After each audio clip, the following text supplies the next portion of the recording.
Welcome.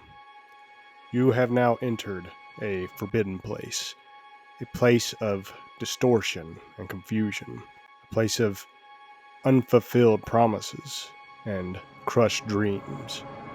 You have entered the BloodBorne cycle. It begins innocently enough. You are there, sitting in the long hours of the night, illuminated by the pale blue glow of your television. And there it is, the title screen to BloodBorne, developed by From Software, exclusive to the PS4. One of the greatest games ever made, some may say. Others say that it failed to reach the mark, the heights of the previous titles released by From Software director Hidetaka Miyazaki. Let's agree to disregard what you said because you're wrong. Your mind begins to race. Will you do a strength build? Will you use the threaded cane for once in your life? Will you actually level endurance one time and risk being called a bitch by the entire community? But these questions are inconsequential now. All that matters is you and BloodBorne. And for the next 40 or so hours, you will embark on a journey that may or may not frustrate you to no end, but it will certainly leave its mark upon you, despite this being your 16th playthrough this year. And so it begins. You're fully engulfed in the atmosphere. The air is thick with the scent of blood and beast, and every strike, every successful dodge, every parry and riposte, you get stronger. And then you begin to hunger. You want to slay stronger beast. You want their blood to coat your form entirely. And then you find the unspeakable, beings far past your human comprehension, but it is of no consequence. They will fall just the same as everything that has come before you.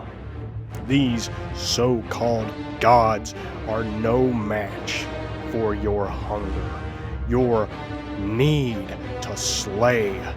And then you stop. You look at yourself.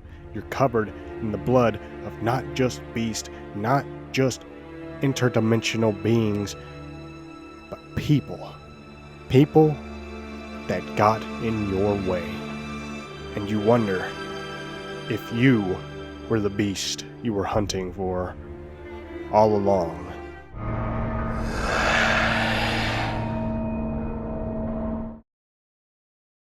But before you can answer that question, it's over. There is nothing left to hunt. And now you have either escaped the dream, become a slave to it, or ascended it. But there is no more for you to do in this world. So you stop. The game is over. The hunt has ended. But it's still there. It gnaws at you. The hunger, the love of the hunt still calls to you. But now you're purposeless. And then, out of the corner of your eye, you see it. A notification.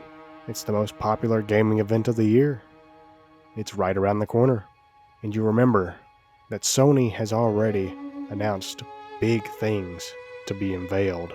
What else could be bigger than BloodBorne? BloodBorne made so much money for them. BloodBorne was a system seller. Surely, that must be it. That must be the big thing. It's a sequel. It's a remaster. It's a PC port. It's something. So, you begin to dig. Just as the tomb prospectors before you, you begin to dig deep into gaming journalists' websites, searching for every rumor, every leak, anything that could maybe prove that BloodBorne will get some kind of announcement. You read much talk about the game. You see that people pray for a sequel or anything relating to BloodBorne. You read that Miyazaki's favorite game that he developed was BloodBorne. You see that it's the 10-year anniversary of BloodBorne, so surely that must mean that Sony or Bandai are going to do something with it. But each rumor leads to nothing. Nothing but dead ends and closed Reddit threads. Every breadcrumb trail seems to lead to nowhere. So you begin to question, will there be something BloodBorne related? You are not drawn from the path. Your faith is unfaltering. You know that BloodBorne will appear at the gaming event. You will see that BloodBorne sequel / PC port / remake. And then the day of fate finally arrives. The most anticipated gaming event of the year. It's a great show. Many games are announced. Some many people have anticipated. Others have blindsided the entire gaming community. But none of them are BloodBorne. Every minute that passes, your faith grows weaker. And then the show's over. And as the light of your screen dims, you fall back into despair. It's deep down here, darker than any tomb, but there are no gods to slay down here. You feel forlorn, abandoned, and your mind begins to race once again. Why? Why do they hate us? How could they abandon us? What have we done? What can we do? Why won't they listen? It grows deeper still. But you look above, and you can see it, a familiar glow. It's BloodBorne. It's still here. It never left. And so, you begin the long climb out, and finally, you reach the surface. There it is, right where you left it. So you decide to begin again, and the cycle continues. This was merely a glimpse into the insanity that is the BloodBorne cycle. Please, if you or someone you know is struggling with the BloodBorne cycle, reach out, ask for other game recommendations, and stop comparing everything to BloodBorne. I know nothing will ever be as good as it, but holding on to the past will blind you to the future.